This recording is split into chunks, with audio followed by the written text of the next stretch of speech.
அனைவருக்கும் வணக்கம். என்னுடைய பெயர் முத்து. நான் தற்போது ஏற்காட்டில் வசித்து வருகிறேன். எனக்கு இப்போது 29 வயதாகிறது. ஆனால் இன்னும் திருமணமாகவில்லை. பெரும்பாலும் உறவினர்களை தவிர்க்கும் நான் கல்யாண வீட்டிற்கு மட்டுமே செல்வது உண்டு. வழக்கம்போல கல்யாண வீட்டில் அங்கும் இங்குமாக சுற்றி கொண்டிருந்த பல பரபரப்பான பெண்களுக்கு மத்தியில் தனித்துவமாக அனைவரிடத்திலும் சிரித்து பேசி கொண்டிருந்த ஷீலா என்ற 34 வயது பெண் என் கண்ணில் பட்டாள். அவளது முந்தானையை அவளது மகன் பிடித்து கொண்டே அங்குமிங்குமாக கல்யாண வீட்டில் பம்பரமாக சுற்றி கொண்டும் இருந்தான். அவளையே ரசித்து பார்த்து கொண்டிருந்தேன். அதை அவளும் கவனிக்க தவறவில்லை. 2-3 இடங்களில் பார்த்த பின்பும் ஒரு வழியாக சாப்பிடும் இடத்தில் இருவருமே அருகருகே அமர்ந்தோம். அவளது மகன் எங்கள் இருவருக்கும் நடுவே அமர்ந்து எனது அப்பளத்தை அவன் எடுத்து சாப்பிடத் தொடங்கிவிட்டான். அதனால் அவளோ தன்னுடைய இடையில் இருந்த அப்பளத்தை எடுத்து எனக்கு கொடுத்துவிட்டு சாரி என்றாள். நானோ இருக்கட்டும், பரவாயில்லை, பையன்தானே, சாப்பிடட்டும் என்று அவள் தந்த அந்த அப்பளத்தை எடுத்து மீண்டும் அவளுடைய இலையிலேயே வைத்தேன். அவள் எனக்கு சிரிப்பாலேயே நன்றியும் சொன்னாள். நீங்கள் யார் என்றேன். அவளோ சிறிது யோசித்துவிட்டு உன்னுடைய தூரத்து உறவினர் என்று சுற்றி வளைத்து நான் உனக்கு அக்கா முறை என்றும் சொன்னாள். நானும் சிரித்து விட்டேன். நல்ல வேளை சொன்னீங்க, நான் வேற என்னமோ நினைச்சேன் என்று சொன்னேன். நானும் பார்த்தேன், நான் போகிற இடத்துலலாம் சுற்றி வந்து நின்று என்னை பார்த்துக்கிட்டே இருந்தீங்க என்றாள். அப்படிலாம் இல்லை, நானும் சுற்றிக்கிட்டே இருந்தேன், நீங்களும் சுற்றிக்கிட்டே இருந்தீங்க, அதனால தான் நாம் இருவரும் அடிக்கடி சந்தித்து கொண்டோம் என்று நானும் சொல்லி சிரித்தேன். ஒரு அப்பளம் கொடுத்ததற்கு அவளது மகனோ என் பின்னாலேயே தொற்றிக்கொண்டு வெளியே இருந்த பாப்கார்ன், பஞ்சு மிட்டாய் என அனைத்தையுமே கேட்க நானும் அவனை அழைத்து சென்று ஒவ்வொன்றாக அவனுக்கு வாங்கி கொடுத்து கொண்டிருந்தேன். சிறிது நேரம் கழித்து மீண்டும் வந்த அவள் தன்னுடைய மகனை என்னிடமிருந்து கூட்டிச் சென்றாள். அப்போது நானோ பேசலாமா என்று தைரியத்தை வரவழைத்து கொண்டு கேட்டேன். சற்று நின்று யோசித்தவள் விறுவிறுவென்று உள்ளே சென்று விட்டாள். எனக்கு சற்று ஏமாற்றமாக இருந்தது. அந்த கல்யாண வீட்டில் அதற்கு மேல் இருக்க எனக்கு விருப்பமும் இல்லை. சரி என மெதுவாக சென்று வருகிறேன் என்று கூறிவிட்டு பைக்கை எடுக்க வெளியே நான் சென்றேன். நேராக அங்கு வந்த அவளது மகனோ அம்மா கொடுக்க சொன்னாங்க என்று ஒரு துண்டு சீட்டை என்னிடம் கொடுத்தான். தேங்க்யூ என்று அவனுடைய மகனின் தலையை தட்டி கொடுத்துவிட்டு அதை விரித்து பார்த்த எனக்கு அவளது ஃபோன் நம்பர் கிடைத்தது. கண்டிப்பாக இவளுக்கும் நம் மீது ஆசை இருக்கிறது, கண்டிப்பாக இவளை நாம் பதம் பார்க்க போகிறோம் என்று அந்த நம்பிக்கையும் எனக்கு பிறந்தது. அவளது மகன் கொடுக்கிறானா என்பதையும் கூட அவள் தூரத்தில் இருந்து அதையும் பார்த்து கொண்டு தான் இருந்தாள். உடனே நான் அவளுடைய நம்பருக்கு டயல் செய்தேன். ஃபோனை காதில் வைத்தேன். அவளும் ஃபோனை அட்டன் செய்துவிட்டு இப்போ பேச முடியாது, நான் அப்புறமா பேசுகிறேன் என்று ஃபோனையும் வைத்து விட்டாள். நானும் மதியம் சாப்பாட்டிற்கு வீட்டிற்கு வந்தவன் மதியம் சாப்பிட்டு விட்டு வீட்டுக்கு வந்தவன் கிட்டத்தட்ட இரவு சாப்பாடும் சாப்பிட்டு நேரமாகிவிட்டது. வாட்ஸ்அப்பில் ஹாய் என்று அப்போதுதான் மெசேஜே வந்தது. ஒரு வழியாக வந்து விட்டாள் என நினைத்தேன். இவ்வளவு நேரம் என்ன பண்ணீங்க என்று கேட்டேன். குழந்தை, கணவனென அனைவரையுமே கவனித்துவிட்டு வந்ததாகவும் கூறினாள். எனக்கு புரியாதது போல குழந்தை சரி, கணவனை எவ்வாறு கவனித்தீர்கள் என்று சொன்னேன். நான் உனக்கு அக்கா முறை தெரியுமா என்று கேட்டாள். அதனால் என்ன, பேசத்தானே செய்கிறோம், வேறு எதுவும் செய்யவில்லையே என்று நானும் சொன்னேன். இரட்டை அர்த்தங்களில் பேசி அன்று இரவு சுமார் 11 மணிக்கு உள்ளாகவே என்ன ஆடை அணிந்திருக்கிறாள், என்ன கலர் என்று அனைத்தையுமே கேட்டு அறிந்தும் கொண்டேன். இவ்வளவும் நடந்துவிட்டது, இன்னும் கொஞ்சம் தானே முயற்சி செய்து பார்க்கலாமே, இவள் நம்முடைய வலையில் விழுவாளா மாட்டாளா என்பதை இதன் மூலமாக தெரிந்து கொள்ளலாம் என்று நினைத்து துணிந்து நீங்கள் என்ன உள்ளாடை அணிந்திருக்கிறீர்கள், அதோடைய கலர் என்ன என்று நான் கேட்டுவிட்டேன். இந்த கேள்வி அவளுக்கு பெரும் அதிர்ச்சியை கொடுத்தது. உடனடியாக அவர் ஆஃப்லைன் சென்று விட்டாள். அப்போதுதான் எனக்கு ஒரு வடிவேலின் காமெடி ஞாபகம் வந்தது. வடிவேலு ஒரு கடைக்காரரிடம் சென்று வேண்டுமென்றே வம்பிழுப்பார். அவருடைய கடையெல்லாம் அடித்து நொறுக்கிவிட்டு வேகமாக ஓடி வந்து மறைந்து கொண்டு கடைக்காரன் என்ன செய்கிறான் என பார்ப்பார். ஒருவேளை நம்முடைய மிரட்டலுக்கு கடைக்காரன் பயந்து கடையை மூடிவிட்டு சென்றால் அவன் இன்றிலிருந்து நமக்கு அடிமை, அல்லது அவன் கடையை தொடர்ந்து நடத்தினால் நாம் இனி அந்த கடை பக்கமே போகக்கூடாது என்று வடிவேலு சொல்லக்கூடிய காமெடி தான் எனக்கு ஞாபகத்துக்கு வந்தது. அதனால் இப்போது நான் கேட்கக்கூடாத சில கேள்விகளை அவளிடம் கேட்டுவிட்டேன். உண்மையிலேயே அவளுக்கு என் மீது ஆசையும் விருப்பமும் இருந்தால் அவளாகவே எனக்கு மெசேஜ் அனுப்புவாள். அவள் எனக்கு மெசேஜ் அனுப்பவில்லை என்றால் இவள் நமக்கு கிடைக்க மாட்டாள் என்று எண்ணிக்கொண்டு நாம் வேறு ஒரு பெண்ணை தேட வேண்டியதுதான் என வடிவேலுவின் பாணியில் நானும் முடிவு செய்து வைத்திருந்தேன். நானும் அதன் பிறகு அவளுக்கு எந்தவிதமான மெசேஜும் செய்யவில்லை. அதன் பிறகு ஒரு மீண்டும் 20 நிமிடம் கழித்து அவளாகவே எனக்கு பதில் வந்தது, நான் உள்ளே எதுவும் அணியவில்லை என்று. எனக்கு சந்தோஷத்தில் என்ன சொல்லுவதென்றே தெரியவில்லை. இவ்வளவு நேரம் எங்கே போனேன் என்று நான் கேட்டேன். கணவன் அழைத்ததாக கூறினாள். அப்போ நல்லா என்ஜாய் பண்ணியிருக்கீங்க போலவே என்று நானும் நக்கலாக கேட்டு சிரித்தேன். நீ வேற, அவருக்கு கால் வலிக்குது, முதுகு வலிக்குது, கொஞ்சம் பிடிச்சி விடுன்னு கூப்பிட்டாரு. அதனால தான் நான் இவருக்கு பிடிச்சி விட்டுட்டு அவரை தூங்க வச்சுட்டு வரேன், மற்றபடி ஒன்றுமே இல்லை அப்படின்னு அவளும் சொல்லி சிரித்தாள். இப்படி அவள் ஓப்பனாக பேசியது எனக்கு ஆச்சரியத்தை கொடுத்தது. இதனால் நான் அடுத்த கட்டத்திற்கு செல்லலாம் என முடிவு செய்தேன். எனக்கு ஒரு வாய்ப்பு கொடுங்களேன், நான் வேணா ட்ரை பண்ணி பார்க்கவா என்று நான் சடான் என கேட்டுவிட்டேன். நீ விட்டா எல்லாத்தையும் பண்ணுவேன்னு எனக்கு தெரியும், அதுக்குன்னு ஒரு நேரங்காலம் இருக்குது, அது வரைக்கும் கொஞ்சம் பொறுமையாக இரு என்றவள் கண்டிப்பாக நடக்கும் என்பதையும் உறுதியளித்தது போல அவளும் பேசினாள். 3 நாள் இப்படியே பேசிவிட்டு 4வது நாள் பொறுமையை இழந்த நான், எப்போதான் கூப்பிடுவீங்க என்று சொன்னேன். இந்த வாரம் இறுதி வெள்ளிக்கிழமை இரவு கூப்பிடுவதாக கூறியிருந்தாள்.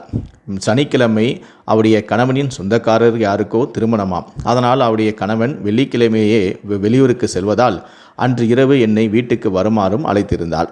நானும் வெள்ளிக்கிழமை சாயங்காலம் வந்தது. அவருடைய வீட்டுக்கு செல்வதற்காக அவருடைய வீட்டின் அருகிலேயே சென்று அதற்காக காத்திருந்தேன். அவருடைய ஃபோனும் வந்தது. இரவு நேரம் நெருங்கியதும் என்னை அவருடைய வீட்டுக்கு வர அழைத்தாள். நானும் துணிந்து அவருடைய வீட்டுக்கு சென்றேன். என்னை வரவேற்று உள்ளே அமரவும் வைத்தாள். அவளது கண்கள் உற்று பார்த்து கொண்டிருந்தேன். அதில் ஒரு ஏக்கமும் மிகுந்த பயமும் எனக்கு தெரிந்தது. இதுதான் அவளுக்கு முதல் முறை போல. டீ போட்டுட்டு வாரேன் என்று உள்ளே செல்ல முயன்றாள். நான் அவளது கையை பிடித்து இழுத்தேன். என் மடியில் வந்து அமர வைத்தேன். இப்படிதான் அக்காவை பண்ணுவாங்களா என்றாள். நான் அவளது சேலையின் முந்தானையே கீழே இழுத்தேன்.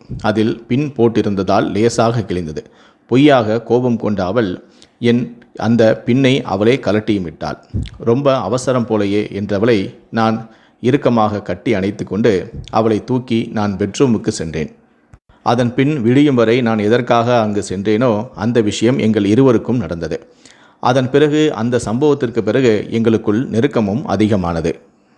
அதன் பிறகு வந்த நாட்களிலெல்லாம் அவருடைய கணவன் வேலைக்கு சென்ற பிறகும் அவருடைய மகன் பள்ளிக்கு சென்ற பிறகும் என்னை அவருடைய வீட்டுக்கு அழைப்பதை அவள் வழக்கமாக வைத்து கொண்டாள். நானும் அவருடைய வீட்டுக்கு சென்று அவளுடன் அடிக்கடி தனிமையில் சந்தித்து உல்லாசமாக இருக்க ஆரம்பித்தேன். இப்படியே எங்களுடைய கள்ளக்காதலும் தொடர்ந்தது. நானும் அவருடைய வீட்டுக்கு அடிக்கடி சென்று கொண்டிருந்தேன். நான் அடிக்கடி அவருடைய வீட்டுக்கு அவருடைய கணவன் இல்லாத நேரங்களில் செல்வது அக்கம் பக்கத்தாருக்கு சந்தேகத்தை ஏற்படுத்தியது. அவர்கள் இது குறித்து ஷீலாவிடமும் கேட்டிருக்கிறார்கள். அப்போது ஷீலாவோ அவனுடைய உறவுக்காரன்தான் எனக்கு தம்பி முறை என்று அனைவரிடமும் சொல்லி வைத்திருந்தாள். அதே போல அனைவரும் நம்பியும் இருந்தார்கள். ஆனால் நான் அடிக்கடி சென்று வருவது விஷயமும், அதுவும் குறிப்பாக அவருடைய கணவன் இல்லாத நேரங்களில் மட்டுமே செல்வதும் சிலருக்கு சந்தேகத்தையும் ஏற்படுத்தியிருக்கிறது. என்னதான் நான் தம்பி என்று சொன்னாலும் கூட அவர்கள் இதை நம்பவும் இல்லை. அதில் ஒரு சிலர் அவருடைய கணவனிடம் இது குறித்து தெரிவித்து விட்டார்கள். இதை கேட்டதும் அவருடைய கணவன் அதிர்ச்சி அடைந்தார். அதன் பிறகு அவர் ஷீலாவிடம் வந்து இது குறித்து கேட்க, அப்போதுதான் ஷீலாவோ மற்றவர்களிடம் சொன்னது போலவே தான் கணவனிடமும் கூறினார்.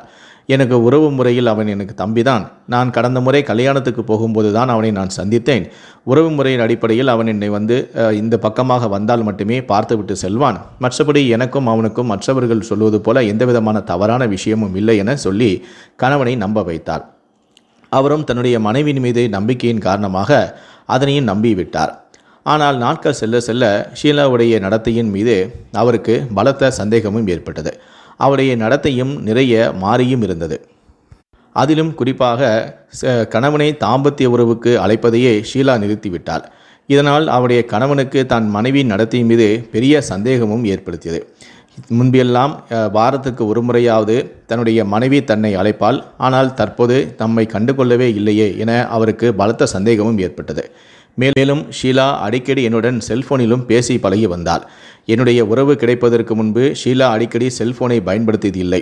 ஆனால் இப்போது அவள் அதிகமாக செல்போனையும் பயன்படுத்துவது அவருடைய கணவனுக்கு பலத்த சந்தேகத்தையும் ஏற்படுத்தியது. ஒருபுறம் நான் அடிக்கடி அவருடைய வீட்டுக்கு வந்து செல்லும் விஷயம், மறுபுறம் ஷீலா அடிக்கடி செல்போனை தொடர்ந்து பயன்படுத்துவது, இப்படி அவருடைய நடத்தையில் நிறைய மாற்றங்கள் இருந்ததால் அவருடைய கணவனுக்கு பலத்த சந்தேகம் ஏற்பட்டது.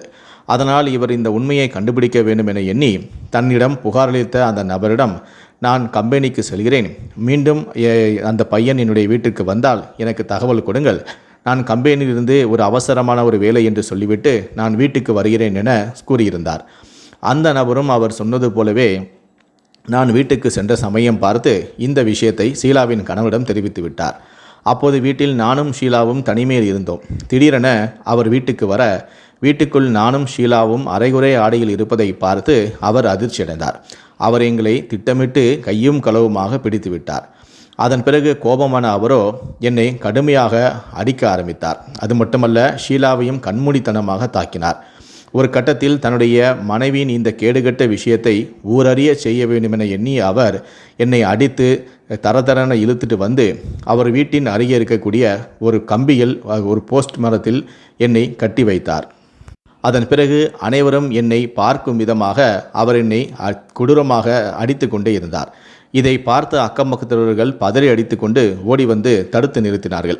என்னப்பா பிரச்சனை, இந்த பையனை இப்படி கட்டி வச்சு அடிக்கிறியே, என்ன பிரச்சனை என விசாரித்தார்கள். அப்போதுதான் ஷீலாவின் கணவனோ என்னுடைய மனைவிக்கும் இந்த பையனுக்கும் தகாத உறவு இருக்கிறது, இவர்கள் உறவு முறையில் அக்கா தம்பி, ஆனால் இருந்தாலும் கூட இவர்களுக்குள் இப்படி ஒரு கேடுகட்ட ஒரு விஷயம் இருக்கிறது, எனக்கு என் மனைவியின் மீது சந்தேகம் இருந்தது, அதனால் நைஸாக அவளை நான் வேவு பார்த்தேன். இப்போது என்னிடம் அவர்கள் கையும் களவுமாக பிடித்து மாட்டிவிட்டார்கள். நான் வேலைக்கு சென்ற பிறகு என் மனைவி இவனை காதலான இவனை வீட்டுக்கு அழைத்து அவனுடன் தனிமையில் இருப்பதையே வழக்கமாக கொண்டிருக்கிறார் என அவருடைய மனைவியின் குறித்து அனைத்து விஷயங்களையுமே ஊரறிய செய்துவிட்டார். இது எனக்கும் அவருடைய மனைவிக்கும் பெரிய அசிங்கமாகவும் அவமானமாகவும் இருந்தது. அதோடு மட்டும் அவர் நிறுத்தவில்லை. உடனடியாக இது குறித்து போலீஸ் ஸ்டேஷன் வரை அவர் சென்று விட்டார். போலீசாரும் உடனடியாக வந்து என்னையும் ஷீலாவையும் அவருடைய கணவனையும் காவல் நிலையம் அழைத்து சென்று விசாரணை மேற்கொண்டார்கள். நாங்களும் எங்களுக்குள் தகாத உறவு இருப்பதை ஒத்துக்கொண்டோம். அதன் பிறகு போலீசார் என்னை எச்சரித்து அங்கிருந்து அனுப்பி வைத்தார்கள். ஷீலாவையும் எச்சரித்து அனுப்பி வைத்தார்கள். இந்த சம்பவத்துக்கு பிறகு ஷீலா தன்னுடைய கணவன் மீது கடுமையான கோபத்தில் இருந்தாள். தன்னை இப்படி அசிங்கப்படுத்தி விட்டாரே என தான் கணவன் மீது கடுமையான கோபத்திலும் இருந்தார். இந்த ஒரு சம்பவத்துக்கு பிறகுதான் நானும் அவர் மீது கடுமையான ஆத்திரத்தில் இருந்தேன். எங்களுடைய இருவரின் கோபமும் கொலைவரியாக மாறியது. ஒரு கட்டத்தில் ஷீலா தன்னை அவமானப்படுத்திய அசிங்கப்படுத்திய தன்னுடைய கணவனையே கொலை செய்வென முடிவு செய்தார். எனக்கும் அவரை கொலை செய்ய வேண்டும் என்ற எண்ணம் தான் இருந்தது. என்னை அவர் அடித்து கொடுமைப்படுத்தி போலீஸ் ஸ்டேஷன் வரைக்கும் என்னை இழுத்து சென்று விட்டதால் நானும் அவரை கொலை செய்ய ஒத்துக்கொண்டேன். அதன் பிறகு நாங்கள் இருவரும் எப்படி அவரை கொலை செய்யலாம் என திட்டமிட்டோம். அப்போதுதான் ஷீலா ஒரு விஷயத்தை என்னிடம் சொன்னாள். நான் என்னுடைய கணவன் தினமும் கம்பெனிக்கு வேலை செல்வதால் ஞாயிற்றுக்கிழமை இரவுதான் அவர் அருகில் இருக்கக்கூடிய சந்தைக்கு சென்று ஏற்காடு சந்தைக்கு சென்று மொத்த காய்கறிகள் மளிகை ஜாமான்கள் எல்லாம் வாங்கிவிட்டு வருவார். ஆரம்பத்தில் நான் குழந்தை பெறுவதற்கு முன்பு என்னையும் அவருடன் அழைத்து செல்வார். ஆனால் இப்போது எனக்கு குழந்தை வந்துவிட்டதால் குழந்தையை கவனிக்க வேண்டும் என்பதற்காக அவர் என்னை அழைத்து செல்வதில்லை. அவர் மட்டுமே தனியாக சென்று வருகிறார். அதனால் இந்த சந்தர்ப்பத்தை நமக்கு சாதகமாக பயன்படுத்தி கொண்டு அவர் வரும் வழி எது என்று எனக்கு தெரியும், அந்த இடத்தை நான் சொல்கிறேன், அவரை நீ வழிமறைத்து அவரை கொலை செய்து விடு என கூறினாள். எனக்கும் அவள் கொடுத்த இந்த திட்டம் சூப்பராக தெரிந்தது. நானும் இதை செயல்படுத்த என்னுடைய நண்பர்களிடம் உதவியும் கேட்டேன். அவர்களும் உதவுவதற்கு முன் வந்தார்கள். அதன் பிறகு அவரை அடித்து கொலை செய்ய நாங்கள் இரும்பு, கம்பி, ஆயுதங்கள் உள்ளிட்டவற்றை நாங்கள் ரெடி செய்து வைத்து கொண்டோம். சந்தர்ப்ப நாளுக்காக நாங்களும் காத்திருந்தோம். அன்று சம்பவத்தன்று நல்ல மழையும் பெய்தது. அன்று ஞாயிற்றுக்கிழமையும் கூட. அப்போது ஷீலா எனக்கு ஃபோன் செய்தாள். இன்று நமக்கு ஏற்ற நாள், என் கணவன் இன்று கண்டிப்பாக காய்கறி மளிகை ஜாமான் வாங்குவதற்காக கடைக்கு செல்வார். அவர் வரக்கூடிய வழி இதுதான். இந்த நேரத்திற்கு நீ இந்த இடத்திற்கு சென்றால் அவரை நீ கண்டிப்பாக பார்க்க முடியும். அவரை நீ வரும் வழியிலேயே கொலை செய்ய முடியும். இன்று நீ அவரை கொலை செய்தால்தான் மழை பெய்து ஏதாவது தடயங்கள் கிடைத்தாலும் கூட மழை அதனை அழித்துவிடும். அதனால் நாம் மாட்டிக்கொள்ள மாட்டோம். இந்த மழையை நமக்கு சாதகமாக பயன்படுத்தி கொள்ளலாம் என்றும் சொன்னாள். எனக்கும் அது சரியாக தோன்றியது. அதன் பிறகு நான் என்னுடைய 2 நண்பர்களையும் அழைத்து கொண்டு ஷீலா சொன்ன இடத்திற்கு சென்று நானும் காத்து கொண்டிருந்தேன். அப்போது என்னுடைய 2 நண்பர்களையும் நான் மறைந்து நிற்கும்படியும் சொன்னேன். நான் மட்டும் அந்த சாலையோரமாக நின்று கொண்டிருந்தேன். ஷீலா சொன்னது போலவே அவருடைய கணவனும் காய்கறி மளிகை ஜாமான் எல்லாம் வாங்கி கொண்டு வந்து கொண்டிருந்தார். அப்போது நான் அவரை வழிமறைத்து பேசி கொண்டிருந்தேன். அப்போது அவர் எதிர்பாராத விதமாக பின்னாடியே வந்து என்னுடைய நண்பர்கள் இருவருமே கையில் இருந்த இரும்பு கம்பியாலேயே அவருடைய ஹெல்மெட்டில் ஓங்கி அடித்தார்கள். இதனால் நிலைகுலைந்த அவர் அப்படியே கீழேயும் விழுந்தார். அதன் பிறகு எனக்கு அவர் மீது இருந்த ஆத்திரத்தின் காரணமாக என் நண்பனின் கையில் இருந்த அந்த இரும்பு கம்பியை பிடுங்கி நான் அவரது தலையிலேயே ஓங்கி சரமாரியாக அடித்தேன். நான் அடித்த அடியில் மூளை வெளியேறி அவர் கொஞ்ச நேரத்திலேயே துடிதுடித்து இறந்து விட்டார். அதன் பிறகு யாராவது பார்த்து விடுவார்களோ என்று பயந்து நான் அருகில் இருந்த ஒரு பள்ளத்தில் இந்த இரும்பு கம்பியை தூக்கி எறிந்துவிட்டு நைஸாக நானும் என் நண்பர்களும் அங்கிருந்து சென்று விட்டோம். இது விபத்து போல செட்டப் செய்வது போல அவருடைய வாகனத்தையும் ஓரமாக நிறுத்திவிட்டு அவரை சாலையோரமாக வீசிவிட்டு நாங்கள் வந்துவிட்டோம்.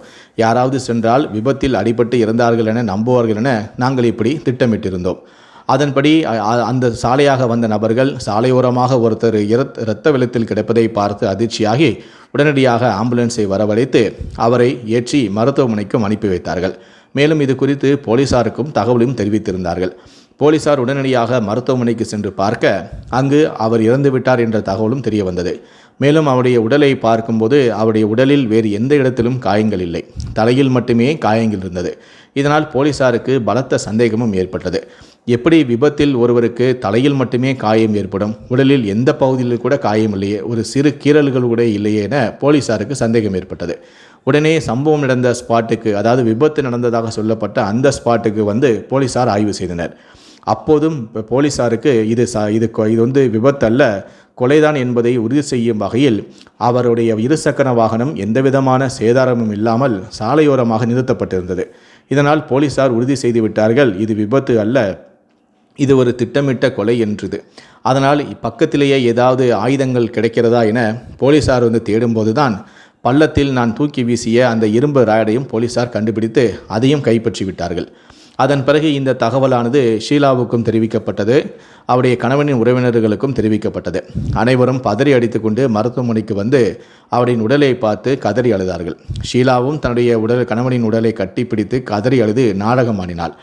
அதன் பிறகு போஸ்ட்மார்ட்டமும் செய்யப்பட்டு ஷீலாவுடைய கணவனின் உடலும் ஒப்படைக்கப்பட்டது. இறுதி சடங்குகளும் நல்லபடியாக நடந்து முடிந்தன. அதன் பிறகு போலீசார் தங்களுடைய விசாரணையை தீவிரப்படுத்தினார்கள். அதன் பிறகு அந்த ஷீலாவின் கணவனிடம் விசாரிக்கும் போதுதான், கணவனின் உறவினரிடம் விசாரிக்கும் போதும் அக்கம் பக்கத்தில் உள்ளவரிடம் விசாரிக்கும் போதுதான் சில நாட்களுக்கு முன்னாடி நடந்த அந்த விஷயங்களையும் சொன்னார்கள். அதாவது ஷீலாவின் கணவன் என்னை கம்பத்தில் கட்டி வைத்து அடித்த விவகாரம், போலீஸ் ஸ்டேஷனுக்கு சென்ற விவகாரம் வரை அனைத்தையும் சொல்லிவிட்டார்கள். அதன் பிறகு போலீஸார் இது குறித்து தங்களுடைய விசாரணையை தீவிரப்படுத்த ஷீலாவையும் அழைத்து சென்று காவல் நிலையத்தில் வைத்து விசாரணை செய்தார்கள். மேலும் ஷீலாவுடைய செல்போனையும் கைப்பற்றி போலீசார் ஆய்வு செய்தார்கள். சம்பவத்தன்று ஷீலா என்னிடம் பேசியதும் அதில் பதிவாகி இருந்தது. ஷீலா என்னிடம் பேசிய விஷயத்தையும் போலீசார் கண்டுபிடித்து விட்டனர். மேலும் ஷீலா எனக்கு அடிக்கடி பேசிய விவகாரத்தையும் அவருடைய கால் ஹிஸ்டரியை வைத்து போலீசார் உறுதிப்படுத்திவிட்டனர். அதன் பிறகுதான் நாங்கள் இருவரும் சேர்ந்து இந்த கொடூர கொலையை செய்தோம் என்பதையும் போலீசார் கண்டுபிடித்து விட்டனர். ஷீலா இந்த விஷயத்திலிருந்து நம்மால் தப்பிக்க முடியாது, போலீசாருக்கு அனைத்து விஷயங்களும் தெரிந்துவிட்டது, நாமும் கையும் களவுமாக மாட்டிவிட்டோம், எதற்காக தேவையில்லாமல் அடி வாங்கி சாக வேண்டும், அதனால் நாமே அனைத்து உண்மைகளையும் ஒப்புக்கொள்ள வேண்டும் என்று நினைத்து நடந்த அனைத்து உண்மைகளையும் அவள் வாக்குமூலமாக தெரிவித்து விட்டாள். அவள் அளித்த வாக்குமூலத்தின் அடிப்படையில் என்னையும் என்னுடைய நண்பர்களையும் போலீசார் அதிரடியாக கைது செய்து தற்போது வழக்கு பதிவு செய்து நீதிமன்றத்தில் ஆஜர்படுத்தி சிறையிலும் அடைத்து விட்டார்கள்.